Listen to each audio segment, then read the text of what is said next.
Hello students, Chanakya academy online video पर आप सौનું સ્વાગત છે।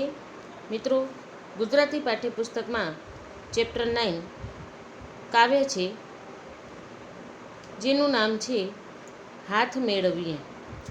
સુંદર મજાનું નિરંજન ભગત જેમના કવિ છે અને એમને આ કાવ્યની અંદર મિત્રો બહુ જ સુંદર મજાની વાત કરી છે। તો ચાલો શીખીએ આપણે હાથ મેળવીએ। કાવ્યનો પ્રકાર છે ઉર્મી કાવ્ય અને નિરંજન ભગત એમના કવિ છે। તો સૌપ્રથમ આપણે કવિનો પરિચય મેળવી લેશું। તેમનો જન્મ તારીખ 19/5/1926 થયેલો હતો। નિરંજન નરહરિ ભગતનો જન્મ અમદાવાદમાં થયો હતો।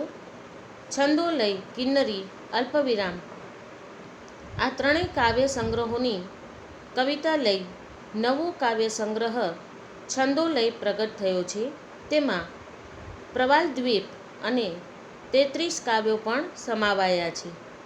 સોનેટ, પરંપરિત અને ઉર્મી કાવ્યોનું સફળ ખેડાણ તેમણે કર્યું છે। આધુનિક કવિતા, કેટલાક પ્રશ્નો, યંત્રયુગ અને મંત્ર કવિતા, મીરા, સ્વાધ્યાયલોક, પાક ભાગ 1 અને 8 એમના વિવેચન ગ્રંથો છે। તેમને રણજીતરામ સુવર્ણચંદ્રક તથા સાહિત્ય એકાદમીનો એવોર્ડ પણ પ્રાપ્ત થયેલો છે। મિત્રો, નિરંજન ભગતનું સુંદર પરિચય મેળવ્યા પછી આપણે આ કાવ્યનું થોડી સમજ મેળવી લેશું ટૂંકમાં। કવિએ આ નાનકડા ઉર્મી કાવ્યમાં ભાવ સંવેદનાનું મહત્ત્વ સ્થાપ્યું છે। મિત્રો, ભાવ છે એ લાગણી, શ્રદ્ધા, સત્ય, પ્રેમ, કરુણા એમાંનો એક ભાવ શબ્દ છે। હવે આ ભાવ જે છે એની સંવેદના એ આપણને કોઈ સુગંધથી કે સ્પર્શથી નથી થતી, પણ એના માટે તો ઈશ્વરની દેન હોવી જરૂરી છે।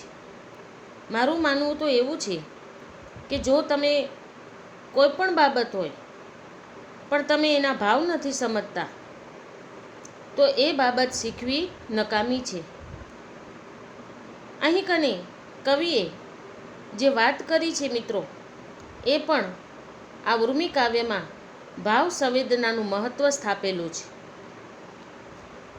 અહીં હાથ હૃદય ભાવનું પ્રતીક બનીને વર્ણવાયો છે અને એના માટે કવિએ અહીં એ ભાવનાને વ્યક્ત કરવા માટે હાથને પ્રતીક બનાવ્યો છે। પ્રતીક એટલે મિત્રો સાધન થશે અને હાથને જ સાધન બનાવી નાખ્યો છે એ ભાવને જાણવા માટે। કવિ કહે છે કે મારે ધન, સંપત્તિ, સત્તા કશું નથી જોતું, બસ મૈત્રીપૂર્ણ હાથ જોઈએ છે। હું હાથ લંબાવીને તમારા હૃદય સુધી પહોંચવા માંગુ છું। નિસ્વાર્થ સંવેદન બધું સભર કરી આપે છે। તેમાંથી ભાવના કેળવવાનો કવિનો મનોરથ પ્રગટ થયો છે તે હૃદય યજ્ઞ નોંધપાત્ર છે। હૃદય યજ્ઞ એટલે હૃદયને એક કરવાનું અને મનોરથ એટલે ઈચ્છા। કવિની અહીંયા એક ઈચ્છા છે કે આપણા સૌના હૃદય એક થઈ જાય અને એના માટે એ કાવ્યમાં આપણને સરસ મજાની વાત કરે છે। મિત્રો, અહીં કવિ માત્ર લખેલું છે એટલું જ નહીં, પણ આપણે એને વાંચી રહ્યા છીએ તો એ આપણી પાસે પણ હાથ તો માંગે જ છે, એટલું જરૂર યાદ રાખશો તમે। અને હાથ માંગવાનો અર્થ એવો નથી કે તમારી પાસે હોય એ આપી દો, કારણ કે હાથમાં કોઈ પણ વસ્તુ હોઈ શકે છે।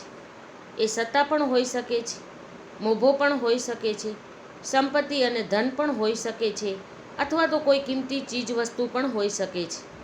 પણ અહીં કને આપણે જે ટેવ પ્રમાણે હાથ દો એમ આપણે કહેતા હોઈએ છીએ કે મદદ માંગી છીએ, એ પ્રકારની વૃત્તિ અહીં કને કવિની નથી। એની તો મનોરથ બહુ ઊંચા પ્રકારની છે, ઉચ્ચ કક્ષાએ એમણે એમના ભાવોને પ્રગટ કરેલા છે। અને એના ભાવો કેવા છે તો ચાલો આપણે આ કાવ્યને શીખવાની કોશિશ કરશું અને કવિ આપણી પાસે પણ કશુંક માંગે છે તે આપણે ભૂલવું ન જોઈએ. લાવો તમારો હાથ મેળવીએ, કહું છું હાથ લંબાવી.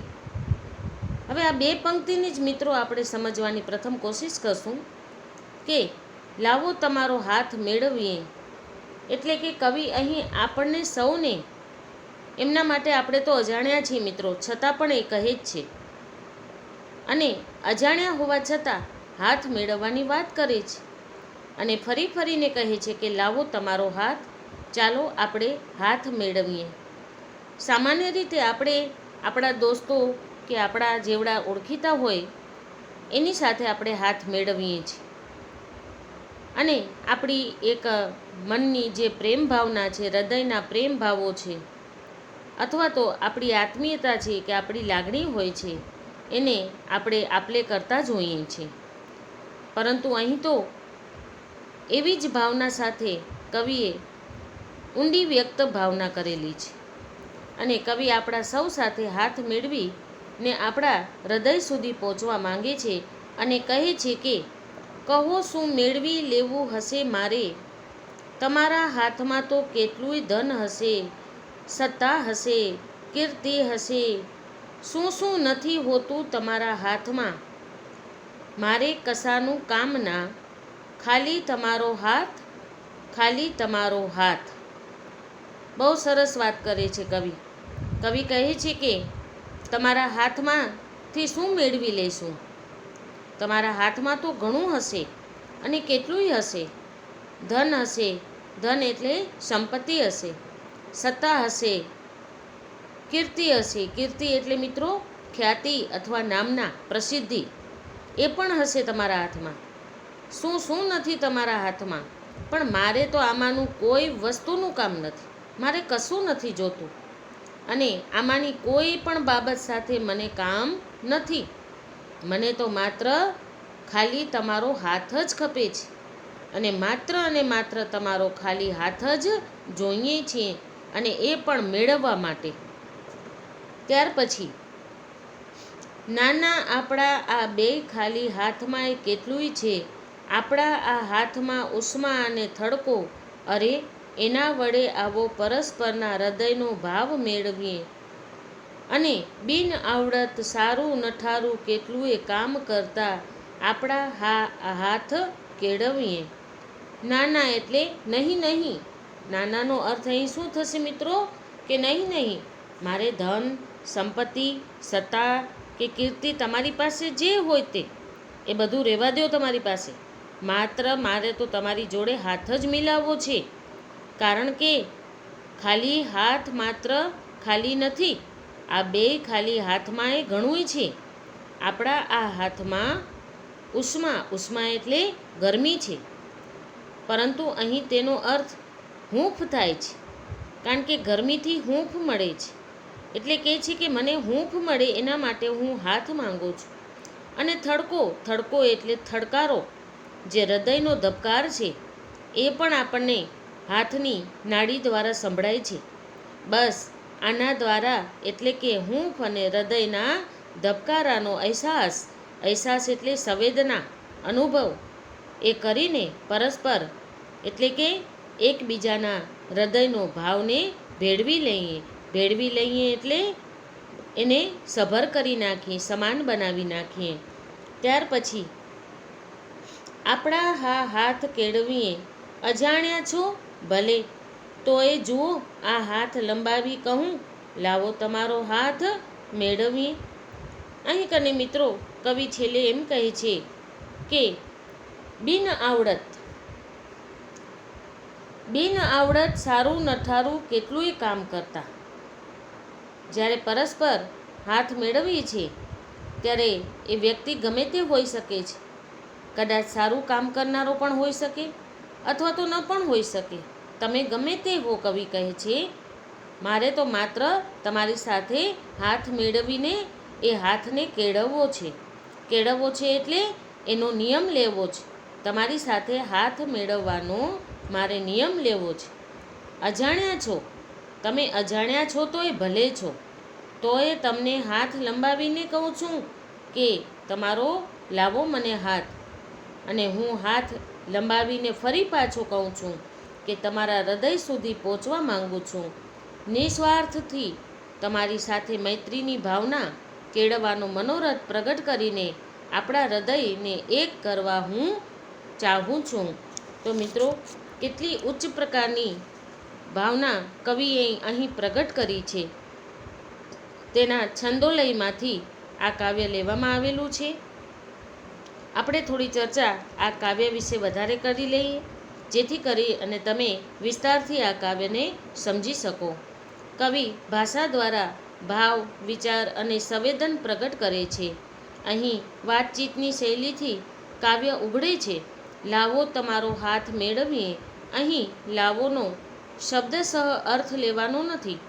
કોઈ કામ માટે ઉમળકો દર્શાવવા કે અભિમુખ થવા આવા શબ્દો વપરાય છે, જે આપણે સૌ સમજીએ છીએ. આ કાવ્ય સંવાદ શૈલીમાં લખાયું નથી, છતાં કવિએ કેટલાક પ્રશ્નો ગૂંથી લઈ જાણે કે ઉત્તર આપવા હોય તેમ વાતચીતની શૈલીથી આ કાવ્ય આલેખાયું છે. મિત્રો, આ કાવ્ય જે છે, અહીં એનો અર્થ એવો થાય છે કે આ કાવ્યમાં જે કાવ્ય પંક્તિઓ આપણે જોશું તો એવું લાગશે કે કવિ આપણી સાથે સંવાદ કરી રહ્યા છે અને હમણાં જ આપણે એનો જાણે ઉત્તર આપી દીધો હોય એવી શૈલીથી આ કાવ્ય લખાયેલું છે. જેની અમુક કાવ્ય પંક્તિઓ તમને ફરીથી હું કહીશ કે કહો શું મેળવી લેવું હશે મારે, શું શું નથી હોતું તમારા હાથમાં, ખાલી તમારો હાથ, અજાણ્યા છો તો ભલે. આ બધી પંક્તિઓ વાંચતા મિત્રો આપણને એવું લાગે કે સંવાદ શૈલીમાં આ કાવ્ય લખાયેલું છે. હવે મિત્રો, પ્રશ્નાર્થ અને ઉદ્ગારથી માત્ર 3 શબ્દોથી જ આ પંક્તિ કેટલું આપણને કહી જાય છે. માત્ર ઉદ્ગાર અને પ્રશ્નાર્થ જ આપણને દેખાય છે આ કાવ્ય પંક્તિઓમાં.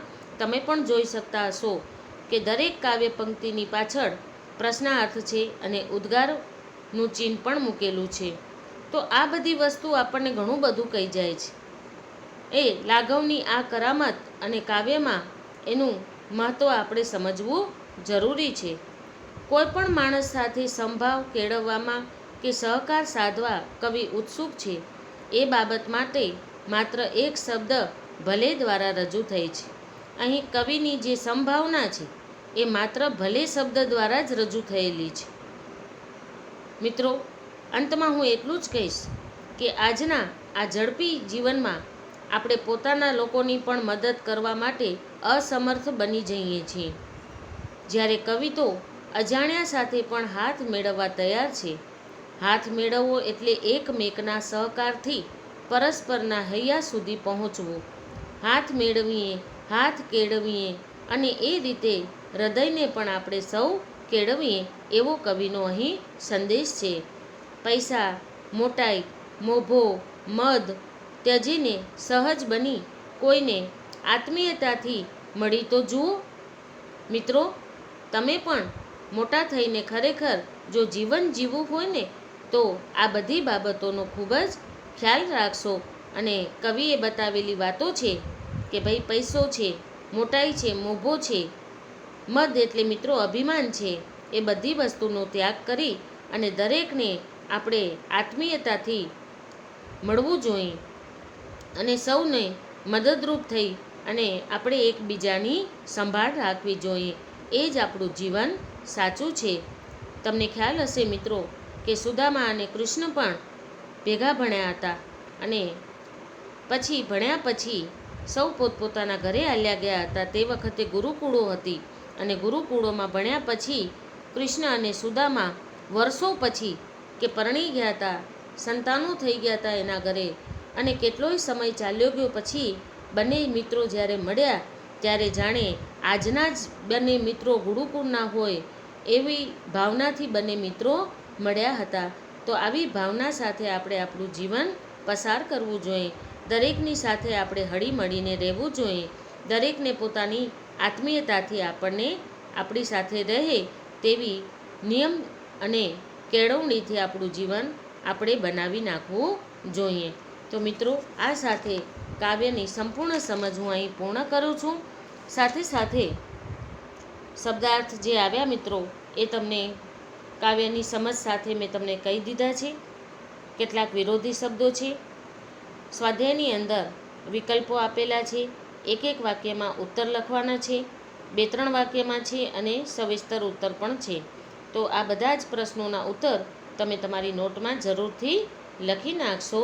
અને બને તો આ ઉર્મી ગીતને લગતા એકાદ ગીત મને યાદ આવે છે મિત્રો. આ ગીત જ્યારે તમે સાંભળશો ને ત્યારે પણ તમે કવિ નિરંજનનું આ કાવ્ય ભૂલશો નહીં, કે જેવી રીતે સાથી હાથ બધાના, સાથી હાથ બધાના, આ એક બહુ જૂનું ગીત છે મિત્રો. તમારી કને ઉપલબ્ધ કદાચ યુટ્યુબમાં આવી શકતું હોય તો તમે જરૂરથી આ કાવ્ય ગીત તમે સાંભળશો. નવા નવા જે મિત્રો બનાવો તેની સાથે તમે મૈત્રીનો ભાવ રાખજો અને એ ભાવનામાં તમે આત્મીયતા કેળવી લેજો. નિસ્વાર્થ રૂપે આપણે દરેક પ્રવૃત્તિઓમાં આનંદ લેવો જોઈએ.